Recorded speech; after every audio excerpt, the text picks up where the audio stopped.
சென்னை எண்ணூரில் மாயமான ஆட்டோ ஓட்டுநர் 20 நாட்கள் கழித்து அழுகிய நிலையில் சடலமாக மீட்கப்பட்ட வழக்கில் நண்பர்களே மதுபோதை வெறியில் அடித்து கொன்றது அம்பலமாகியுள்ளது.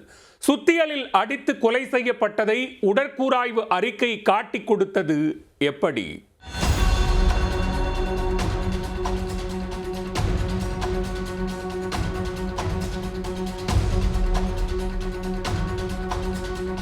சென்னை எண்ணூர் அன்னை சிவகாமி நகரைச் சேர்ந்தவர் 23 வயதான கார்த்திக். ஆட்டோ ஓட்டி வந்த இவர் கடந்த மார்ச் 16ஆம் தேதி முதல் வீட்டிற்கு திரும்பவில்லை என கூறப்படுகிறது. கார்த்திக்கின் சகோதரர் முருகன் அக்கம்பக்கத்தில் தேடி பார்த்தும் அவர் எங்கும் கிடைக்கவில்லை. இதையடுத்து எண்ணூர் காவல் நிலையத்தில் கார்த்திக் காணாமல் போனது குறித்து முருகன் புகார் அளித்தார். வழக்கு பதிவு செய்த போலீசார் தேடுதல் வேட்டையில் இறங்கினர். இந்நிலையில் கடந்த 5ஆம் தேதி அன்னை சிவகாமி நகர் தண்டவாளத்தின் அருகே உள்ள மைதானத்தில் அழுகிய நிலையில் ஒரு ஆண் சடலம் கிடப்பதாக போலீசாருக்கு தகவல் கிடைத்தது. சம்பவ இடத்திற்கு விரைந்து சென்ற போலீசார் கற்களால் மூடப்பட்டு கிடந்த சடலத்தை மீட்டனர். உடலை சென்னை ஸ்டான்லி அரசு மருத்துவமனைக்கு அனுப்பி வைத்தனர். உயிரிழந்த நபர் யார் என விசாரித்தபோது எண்ணூர் அன்னை சிவகாமி நகரைச் சேர்ந்த காணாமல் போன கார்த்திக் என்பதும் தெரியவந்தது.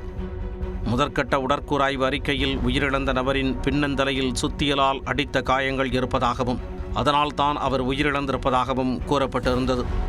கார்த்திக்கை சுத்தியலால் அடித்து கொன்றது யார், இதற்காக கொலை செய்தனர் என போலீசார் தீவிர விசாரணையில் இறங்கினர்.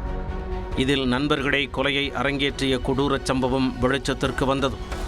உயிரிழந்த கார்த்திக் மற்றும் தினேஷ்குமார், கார்த்திகேயன், மெர்சி கார்த்திக் ஆகிய 4 பேரும் நண்பர்கள். இவர்கள் அனைவரும் ஒன்றாக சேர்ந்து மது அருந்துவது வழக்கம். அவ்வாறு மது அருந்தும்போது மதுபோதை வெறியில் அவர்களுக்குள் தகராறு ஏற்பட்டதாக கூறப்படுகிறது. இதனால் கார்த்திக் மீது கடும் ஆத்திரமடைந்த நண்பர்களுள் ஒருவரான கார்த்திகேயன் என்பவர் அவரை தீர்த்து கட்ட திட்டம் போட்டுள்ளார். அதன்படி கடந்த 16ஆம் தேதி கார்த்திகேயன் நண்பர் கார்த்திக்கிற்கு ஃபோன் செய்து மது அருந்த வருமாறு அழைத்துள்ளார். இருவரும் அன்னை சிவகாமி நகர் தண்டவாளம் அருகே உள்ள காலி மைதானத்தில் மது அருந்தி உள்ளனர். மதுபோதை தலைக்கேறியதும் சமயம் பார்த்து கார்த்திகேயன் மறைத்து வைத்திருந்த சுத்தியலால் கார்த்திக்கை பின்மண்டையில் அடித்து கொடூரமாக கொலை செய்துள்ளார். இதில் கார்த்திக் அங்கேயே மயங்கி விழுந்து இரத்த வெள்ளத்தில் சரிந்து உயிரிழந்தார். அவர் உயிரிழந்ததை செல்போனில் படம் பிடித்து அவனை கொன்றுவிட்டேன் என்று தனது நண்பர்களான தினேஷ்குமார் மற்றும் மெர்சி கார்த்திக் ஆகியோருக்கு தகவல் அனுப்பியிருக்கிறார் கார்த்திகேயன்.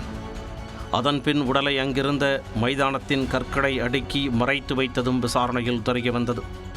இதையடுத்து அன்னை சிவகாமி நகரில் வீட்டில் பதுங்கியிருந்த கார்த்திகேயன், தினேஷ்குமார், மெர்சி கார்த்திக் ஆகிய 3 பேரையும் போலீசார் மடக்கி பிடித்து கைது செய்தனர்.